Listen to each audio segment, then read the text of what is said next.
समस्त बंधुओं को हमारा प्यार भरा नमस्कार। आइए इस वीडियो के माध्यम से एक बड़ी ही सुंदर जानकारी अपने भाइयों तक शेयर करने का मैं प्रयास कर रहा हूं। और जानकारी चंद्रमा की सुंदरता व राजा दक्ष प्रजापति का चंद्रमा को श्राप किस प्रकार से दिया, किस तरह से दिया, इस पर हम इस वीडियो के माध्यम से चर्चा करने का प्रयास कर रहा हूं। साथियों, चंद्रमा की सुंदरता पर राजा दक्ष की 27 जो पुत्रियां थी वह मोहित हो गई। वह सभी चंद्रमा से विवाह करना चाहती थी। दक्ष ने समझाया, सगी बहनों का एक ही पति होने से दाम्पत्य जीवन में तमाम बाधाएं आएंगी। लेकिन चंद्रमा के प्रेम में पागल दक्ष पुत्रियां भैया जिद पर अपनी अड़ी थी कि नहीं, विवाह चंद्रमा से ही करूंगी। अश्वनी जो थी सबसे बड़ी थी, उसने कहा कि पिताजी, हम आपसे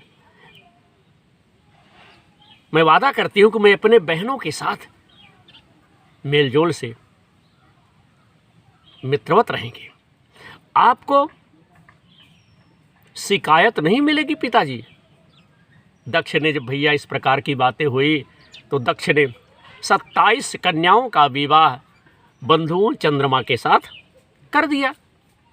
विवाह से चंद्रमा और उसकी पत्नी और जो थी सब बड़ी प्रसन्नता के साथ मित्रों रहने लगी। लेकिन ये खुशी ज़्यादा दिनों तक नहीं रही भैया। जल्द ही चंद्रमा 27 बहनों में से एक रोहिणी पर ज़्यादा मोहित हो गए और अन्य पत्नियों की उपेक्षा करने लगे। सबसे ज़्यादा चंद्रमा जो है रोहिणी को मानते थे, अन्य पत्नियों का ध्यान कम देना शुरू कर दिए।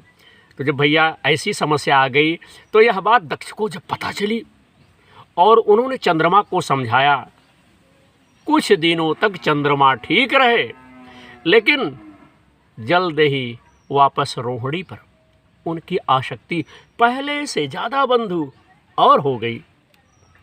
अन्य पुत्रियों के विलाप से दुखी दक्ष ने फिर चंद्रमा से बात की, लेकिन उन्होंने भैया इसे अपना निजी मामला बता करके दक्ष का अपमान किया कि हमारा निजी मामला है, आप बार बार इस कार्य में हस्तक्षेप ना करें। दक्ष प्रजापति थे, कोई देवता भी उनका अनादर नहीं करते थे बंधु। क्रोधित होकर उन्होंने क्या किया, चंद्रमा को श्राप दे दिया कि तुम क्षय रोग के मरीज हो जाओ। दक्ष के श्राप से चंद्रमा क्षय रोग से ग्रसित होकर धूमिल हो गए, उनकी चमक समाप्त हो गई। पृथ्वी की गति साथियों बिगड़ने लगी। परेशान ऋषि मुनि और देवता भगवान ब्रह्मा की शरण में गए भैया। ब्रह्मा दक्ष के पिता थे, लेकिन दक्ष के श्राप को समाप्त कर पाना, खत्म कर पाना उनके बस में नहीं था। उन्होंने देवताओं को शिव जी की शरण में जाने का सुझाव दिया कि आप भगवान आशुतोष के पास जाइए, वही कुछ कर सकते हैं। ब्रह्मा ने कहा कि चंद्रदेव भगवान शिव को तप से प्रसन्न करें। दक्ष पर उनके अलावा किसी का बस नहीं चल सकता। ब्रह्मा की सलाह पर चंद्रमा ने शिवलिंग बनाकर घोर तप साथियों आरंभ किया।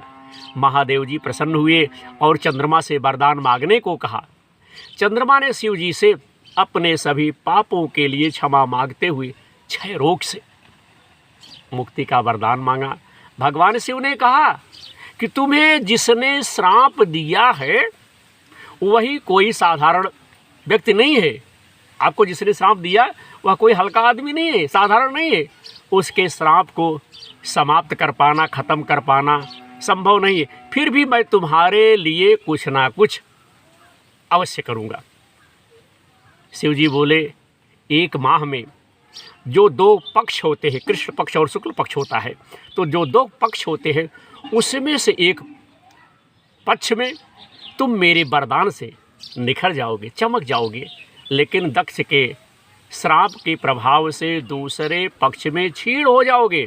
शिव के वरदान से चंद्रमा शुक्ल पक्ष में तेजस्वी रहते हैं और कृष्ण पक्ष में भैया धूमिल हो जाते हैं। चंद्रमा की स्तुति से महादेव जिस स्थान पर निराकार से साकार हो गए भगवान भोलेनाथ, उस स्थान की देवों ने पूजा की और वह स्थान सोमनाथ के नाम से विख्यात हुआ।